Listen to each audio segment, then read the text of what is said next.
Aerola food concept.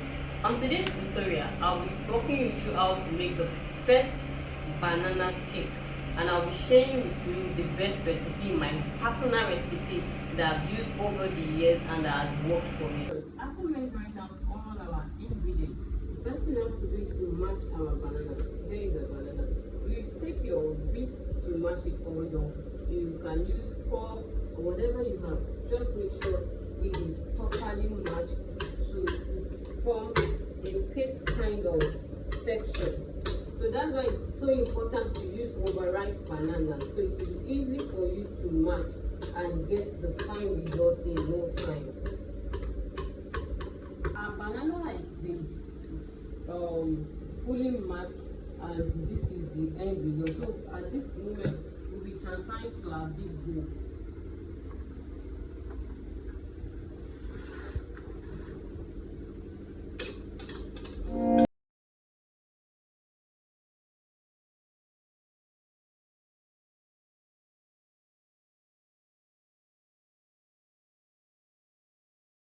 Add our oil into the bottom, into the banana, into the mashed banana. We add our sugar,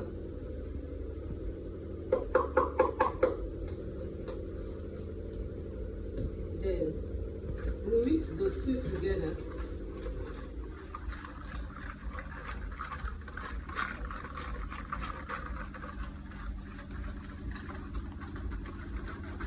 Up next, we'll be adding our eggs one at a time into the mixture. So I'll be cracking my egg here. The essence of cracking our egg into a different container before transferring into our mixture is to avoid egg shell. So this is good to go. We can transfer into our mixture.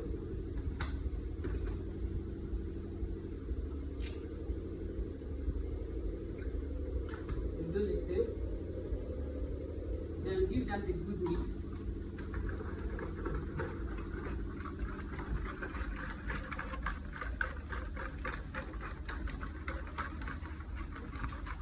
It's a very simple process. It's nothing difficult, not so complex that you can't understand. It's very easy. Up next, we'll add our buttermilk.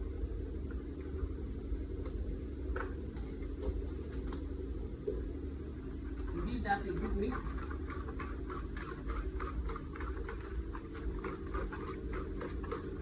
Up next, we add a few drops of flavor. Give that a good mix as well. Now it's time to sift in our dry ingredients. So already I've sifted my flour 3 times. So into this flour mixture, before I pour it into the mixture, I'll be incorporating my other ingredients. This is cinnamon, this is nutmeg, these are salt, these are baking soda, these are baking powder. Then I'll just give all that a good mix.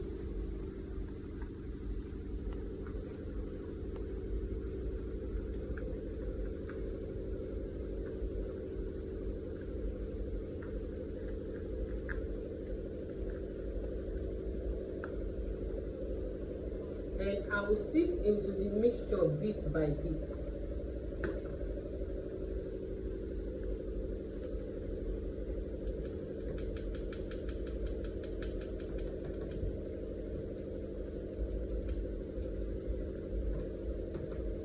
So here, look at the particles we have here. We have our baking soda. So you just have to use your hand to just dissolve it, to just press it down. And set this aside and give this a good mix.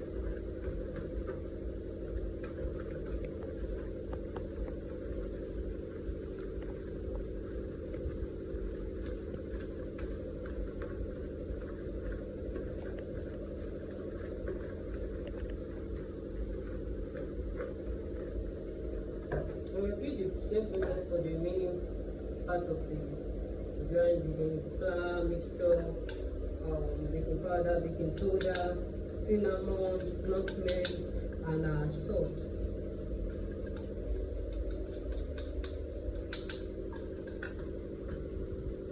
You sieve that in as well. So now we've sieved all the remaining batter into the mix. We've sieved the remaining flour, the dry ingredient into the mixture, and we are trying to incorporate the flour into the wet ingredient or other part of the ingredient for everything to be well incorporated. That's what we are trying to do here, to avoid any form of lumps and for even distribution of dry ingredient and wet ingredient, for them to be evenly incorporated together. So at this point, our batter is ready to go into the oven. So I'll get my pan, my prepared pan, and transfer from the bowl to the pan, then transfer into the oven. I'm transferring to my pan. So I'm actually using a square shaped pan because I want to cut this cake into slices.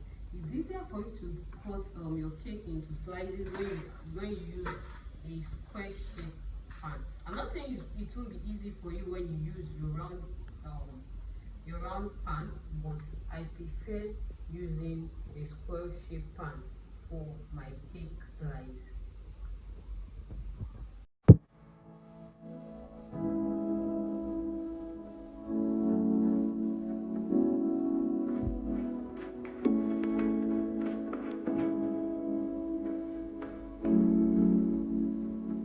So I'm gonna get my cupcake pan because I want to make a cupcake out of this as well.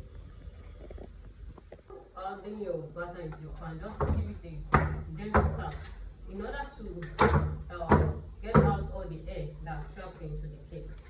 So you repeat the same process for all your pan or your foil plate or whatever you are using to bake.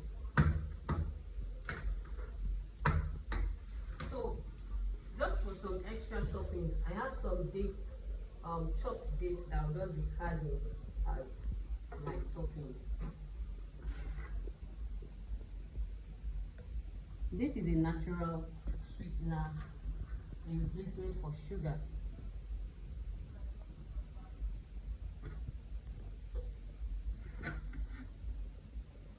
And we are going to go. So when this is out, I'll show you what the end result is. Welcome back. Our banana cake or banana bread is ready. See how yummy it is. I love my cake to be brown. That's why I left this in the oven to be a little bit brown. Look at this. Look at how yummy it is. And one thing I love about this cake is how bouncy it is. Let me cut that through for us to see. See, evenly done, evenly cooked, nothing. See, look at that. So let me flip this over for you to see how wonderful, how well done this is. So gently lift your cake pan out. See it. Look at how yummy it looks. See. So I'll leave this on my cake wrap to cool, or you can either leave it on your cake wrap to cool, or you wrap it with your cling film for it to remain moist and for it not to dry out. Thank you for joining me on this episode. Bye for now till we meet again.